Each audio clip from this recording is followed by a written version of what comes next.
मेरे प्यारे बच्चों, आज आपका टॉपिक है उपपद विभक्ति। उपपद विभक्ति का मतलब है कि जब हम किसी विशेष वाक्य के साथ विशेष विभक्ति को लगाते हैं उसे हम उपपद विभक्ति कहते हैं।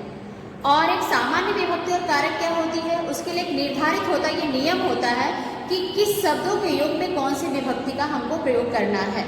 जैसे अगर कोई आपसे प्रश्न पूछता है कि राम का पुत्र है, तो आपके दिमाग में एकदम ये बैठा हुआ है कि राम के या का के में जो भी चिन्ह लगता है उसको हम षष्ठी विभक्ति से ही प्रयोग करते हैं। लेकिन उपपद विभक्ति वे शब्द होते हैं जिन विशेष शब्दों की उपस्थिति में विशेष शब्दों का लगाया जाना ही क्या है, आपका उपपद विभक्ति है। आइए सबसे पहले चलते हैं हम कारक जानने के लिए कि कारक क्या है। तो जो हमारे क्रिया में साक्षात प्रयोग किए जाने वाले शब्दों को जोड़ते हैं, क्रिया के साथ जिनका साक्षात संबंध होता है, उन्हें हम क्या कहते हैं, कारक कहते हैं। और कारक को संस्कृत भाषा में 6 रखा गया है। अब आपके दिमाग में ये होगा कि हिंदी भाषा में 8 कारक रखा गया है, संस्कृत में 6 ही क्यों रखा गया। तो सबसे पहले मैंने नियम में आपको समझा दिया कि कारक वे होते हैं जिनका क्रिया के साथ सीधा संबंध होता है। साक्षान्वितम कारकत्वम, अर्थात साक्षात क्रिया के साथ जिनका संबंध होगा उन्हीं को कारक के अंतर्गत हम रखते हैं। तो क्या है, हमारा संबंध और संबोधन, ये दो ऐसी विभक्तियां हैं जिनका कारक के साथ सीधा, क्रिया के साथ सीधा संबंध नहीं होता, इसलिए हम कारक के अंतर्गत इनको नहीं रखते। प्रश्न यही है कि क्रिया से तो इनका संबंध नहीं है। अब आप कहोगे कि क्रिया क्या है, तो क्रिया का मतलब है कि जो कर्ता करता है उसे हम क्रिया कहते हैं। यानी अगर ये कहा जाए कि राम का पुत्र, तो यहाँ पर क्रिया क्या है ही नहीं है।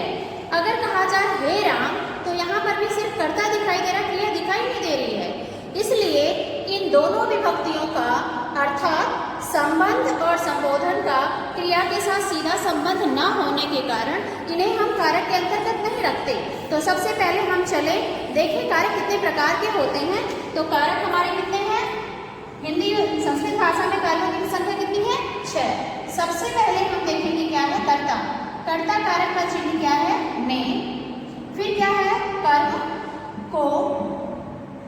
फिर है आपका करण, से, के द्वारा। संप्रदान, संप्रदान के लिए। अपादान, से या अलग होने के अर्थ में।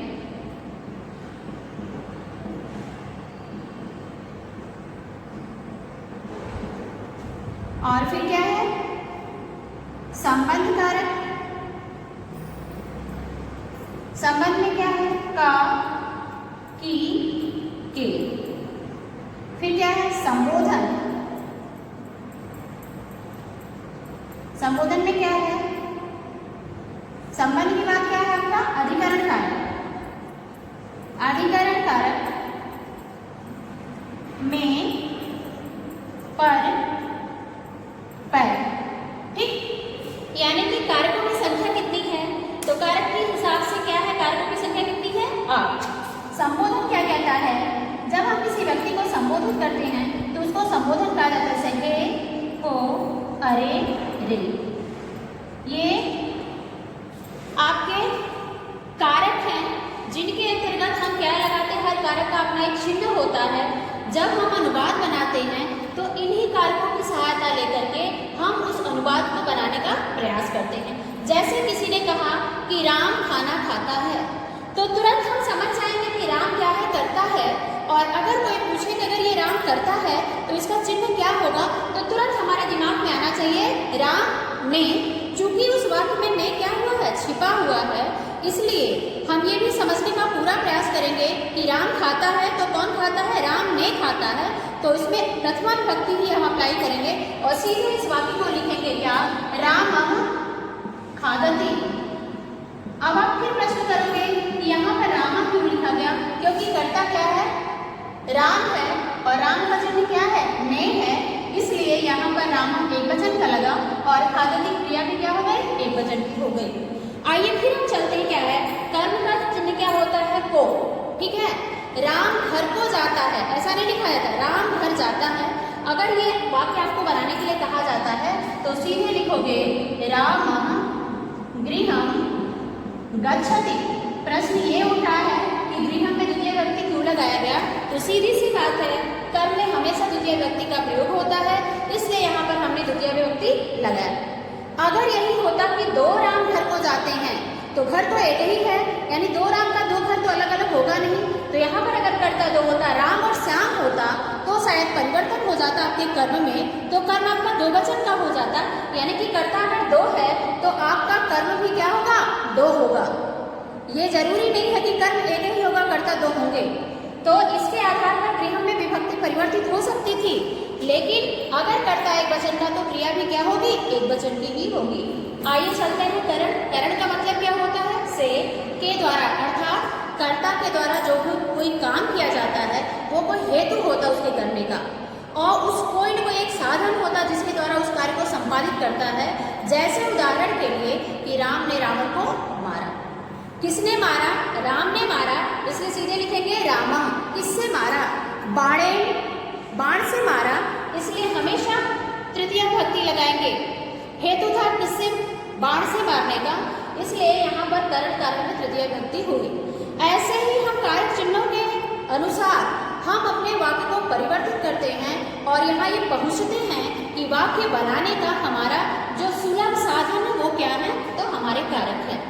तो अगर हमने ये कहा कि राम ने बाण से रावण को मारा, तो रामः बाणेन रावणं हत्वा, या फिर हता, मारा भूतकाल की क्रिया है। फिर आया संप्रदान, राजा ब्राह्मण के लिए गाय देता है, और वाक्य अगर आप बनाओगे तो सीधे होगा कि राजा ने ब्राह्मण को गाय दिया। तो आपको कोई चिन्ह मिलेगा, लेकिन जब किसी को कोई चीज़ हमेशा के लिए हम दान में दे देते हैं तो उसमें हम चतुर्थी विभक्ति लगाते हैं। ये हमेशा हमारे दिमाग में बैठा रहना चाहिए, और यही हमारी उपपद विभक्ति है। राजा ने ब्राह्मण को गाय दिया, यहाँ पर दिया तो सीधे आप लिखोगे अददात, लेकिन ये नियम वहाँ पर अप्लाई नहीं होगा। किसके लिए दिया, ब्राह्मण के लिए दिया, और जब कोई चीज़ हमने दान में दे दिया तो वहाँ पर हमने चतुर्थी विभक्ति लगाई। यहाँ संप्रदान कारक चतुर्थी विभक्ति हो गई। अब अपादान कारक पंचमी विभक्ति। अपादान कारक पंचमी विभक्ति यानी क्या, से और अलग होने अर्थ में। जब कोई चीज़ किसी से अलग होती है या उससे उत्पन्न होती है या कोई उससे डरता है, तो ऐसे पदों के साथ हम पंचमी विभक्ति लगाते हैं। जैसे अनुवाद के लिए आपसे ये पूछा गया कि बच्चा जो है वो बिल्ली से डरता है, तो तुरंत आपके दिमाग में ये बैठना चाहिए कि भयवाचक पदों के साथ हमेशा पंचमी विभक्ति लगाई जाती है, और वो जिससे डरता है उसी में पंचमी विभक्ति लगाई जाएगी। जिसको हम कोई चीज़ दान में देते हैं उसी में चतुर्थी विभक्ति लगाई जाएगी। आइए फिर चलते संबंध कारक पदों के साथ कि राम के पिता का नाम दशरथ था, यानी संबंधवाची पदों के साथ क्या होगा, षष्ठी विभक्ति होगी, और ये षष्ठी विभक्ति एक दूसरे के आपस में क्या है, उस संबंधों को दर्शाएगी। जैसे पिता पुत्र, माता और पुत्र, पति और पत्नी, जो भी होगा ये संबंध होंगे, और इन संबंधवाचक पदों के साथ षष्ठी विभक्ति का प्रयोग होगा। फिर क्या है, अधिकरण। चिड़िया पेड़ पर बैठी है, टेबल पर कुछ, मेज पर कुछ पुस्तकें हैं, ठीक है, मैं कुर्सी पर बैठा हुआ हूँ, यानी हमारे बैठने का आधार क्या है, वो कुर्सी है, पुस्तक का आधार मेज है, और चिड़िया के बैठने का आधार क्या है, पेड़ है। यानी जो आधार होगा उसी में हम क्या लगाएंगे, सप्तमी विभक्ति का प्रयोग करेंगे। जैसे वृक्ष पर चिड़िया बैठी है, तो सीधे लिखेंगे वृक्षेषु खगाः तिष्ठन्ति, वृक्ष पर चिड़िया बैठी है। ये हम अंदाजा नहीं लगा सकते कि एक ही चिड़िया है, अगर एक है तो खगा तिष्ठति, और खगा है तो क्या लिखेंगे, तिष्ठन्ति। या बहुत बैठे थे, तो बैठे थे तो भूतकाल की क्रिया है, और भूतकाल की क्रिया होने के नाते ये आप पहचानने का पूरा प्रयास करेंगे कि वो भूतकाल की पहचान कैसे करेंगे, तो यानी जिस धातु में अ लगा होगा वो भूतकाल होगा। आइए चलते हैं क्या, संबोधन। जब हम किसी व्यक्ति को बुलाते हैं या संबोधित करते हैं तो वहाँ पर संबोधन चिन्ह होता है। जैसे भो बालक, हे राम, ये आपका संबोधन है, और जब किसी को हम संबोधित करते हैं तो उसमें हमेशा प्रथमा विभक्ति का ही प्रयोग होता है। ये आप पूरी तरह समझने का प्रयास करें। तो ये नियम था आपके कारक का। आइए चलते हैं उपपद विभक्ति क्या है। तो सबसे पहले मैंने आपको यह समझा दिया कि उपपद विभक्ति वो होती है कि जो किसी विशेष परिस्थिति में विशेष विभक्ति को लगाया जाए। तो कर्ता हमारा क्या होता है, स्वतंत्र होता है, और कर्ता में हमेशा प्रथमा विभक्ति का प्रयोग होता है। कर्ता एक वचन का भी हो सकता है, दो वचन का भी हो सकता है और बहुवचन का भी हो सकता है। ये समझने का पूरी तरह प्रयास करें कि कर्ता क्या होता है, स्वतंत्र होता है। आइए चलते हैं द्वितीय विभक्ति के लिए। तो द्वितीय विभक्ति में कौन कौन से ऐसे विशेष पद आएंगे जिनके अनुसार हम उस वाक्य में किसी विशेष विभक्ति का प्रयोग करेंगे। तो वो शब्द है अभितः, परितः, समया, निकषा, हा, प्रति, योगे। और बिना के योग में भी द्वितीय विभक्ति का प्रयोग होता है।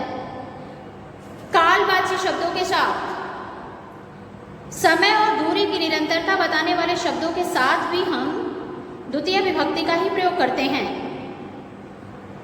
तो अगर ये कहा जाए कि राम के प्रति सीता उदार थी, तो सीधे प्रति के युग में द्वितीय विभक्ति हम लगाएंगे।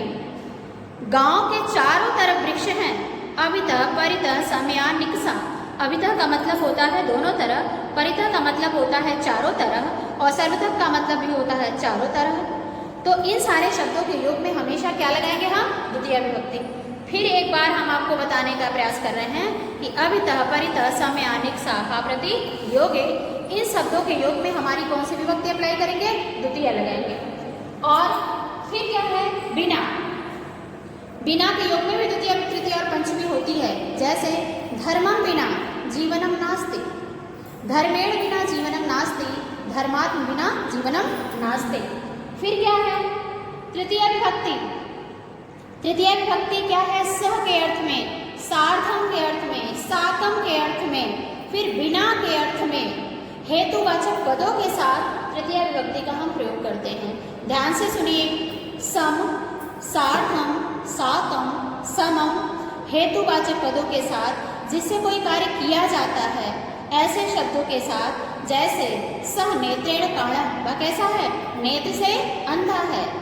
जब किसी अंग में कोई विकार होता है तो उन विकारवाची पदों के साथ भी हम तृतीय विभक्ति का प्रयोग करते हैं। जैसे आपसे कोई कहे कि वो दोनों पैरों से लंगड़ा है, तो क्या है, स पादाभ्याम खंजन, दोनों पैरों से लंगड़ा है, यानी पादेन पादाभ्याम। विकारवाची पदों के साथ, साथ के साथ, सम के साथ, और किसी से तुलना की जा रही है, ऐसे शब्दों के साथ भी तृतीय विभक्ति का हम प्रयोग करते हैं। आइए चलते हैं संप्रदान कारक चतुर्थी व्यक्ति की तरफ। क्या है, नमः स्वस्ति स्वाहा अलम वसति क्रुध्यति। जब किसी को कोई चीज हमेशा के लिए दे दी जाती है, रोचते के अर्थ में चतुर्थी विभक्ति। जब किसी व्यक्ति को कोई चीज हम हमेशा के दे देते हैं तो उसमें चतुर्थी विभक्ति रुज धातु के साथ, और फिर क्या है, क्रुद्ध धातु के साथ हम चतुर्थी विभक्ति का प्रयोग करते हैं।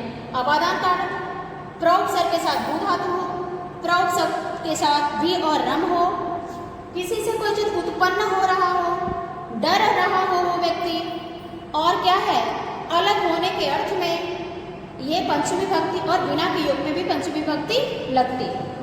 संबंधवाचक पदों के साथ, जब हम किसी से संबंध स्थापित करते हैं तो ऐसे पदों के साथ हमारी षष्ठी विभक्ति का प्रयोग होता है। अब क्या है, अधिकरण कारक। अधिकरण कारक में क्या है, में पर पे, यानी सप्तमी विभक्ति। सप्तमी विभक्ति में क्या है, आपका स्नेह करने अर्थ में। जब कोई किसी से स्नेह करता हो, कुशल हो, योग्य हो, और बहुत सारे लोगों में उसकी योग्यता सिद्ध करनी हो, तो ऐसे लोगों में हम सप्तमी विभक्ति का प्रयोग करते हैं। आइए चलते हैं, कुछ ऐसे प्रश्न हैं जिनके आधार पर यह आकलन हो जाएगा कि क्या आपको समझ में आया कि नहीं आया। तो सबसे पहले हम ये जान लें कि हेतुवाचक पदों के साथ किसका प्रयोग करेंगे, तृतीय विभक्ति। बिना के साथ किसका प्रयोग करेंगे, द्वितीय, तृतीय और पंचमी। फिर क्या है, अलम शब्द आया है, चतुर्थी विभक्ति में अलम शब्द का हम प्रयोग करेंगे। और ये अलम क्या है, जब कोई चीज पर्याप्त होगी किसी के लिए तो चतुर्थी लगाएंगे, लेकिन अगर किसी से निषेध करना होगा तो उसमें तृतीय विभक्ति का प्रयोग करेंगे। यानी कि निषेध करने अर्थ में तृतीय विभक्ति अलम में, और पर्याप्त के अर्थ में चतुर्थी विभक्ति। भयवाचक पदों के साथ अलग होने अर्थ में प्रौपसर्ग के साथ भू धातु हो, प्रौपसर्ग के साथ क्या है, भी हो, रम हो, प्रौपसर्ग के साथ मद धातु हो, तो ऐसे शब्दों के साथ क्या लगाएंगे हम, पंच विभक्ति लगाएंगे और बहुत सारे लोग हों, उन लोगों में किसी एक की श्रेष्ठता बतानी, जैसे कवि नाम कपीशु कालिदास श्रेष्ठ है, ठीक है। फिर क्या है, फिर कि बालकों में जो है वो जो सीधा साधा बालक है वो सबसे उत्तम है, तो जो सीधा साधा बालक होगा उसका नाम सोहन हो, मोहन हो, जो भी होगा तो उसमें हम षष्ठी विभक्ति का प्रयोग करेंगे। जैसे हमने कहा बालकस्य बालका नाम सोहन सर्वोत्तम, बच्चों में जो है सोहन क्या है वो सर्वोत्तम है, यानी सर्वोत्तम बताने के लिए हम षष्ठी विभक्ति का प्रयोग करेंगे। कुशल, निपुण, धूर्त और समूहवाची पदों में किसी एक की विशेषता बताने में, जैसे गवा नाम गविसु कपिला व क्षीरा, यानी कि गायों में जो काली वाली गाय है वो बहुत दूध देने वाली है। तो ये जो हो गया आपका क्या हो गया, उपपद विभक्ति हो गया। और इसमें अगर आपको कहीं ना कहीं कोई ऐसा लगता है कि डाउट है तो आप अपने कमेंट के माध्यम से हमें बताने का प्रयास करिएगा। हो सकता है भूल बस कोई चीज़ें छूट गई हो तो पुनः अगले वाले वीडियो में हम इसे देने का प्रयास करेंगे। धन्यवाद।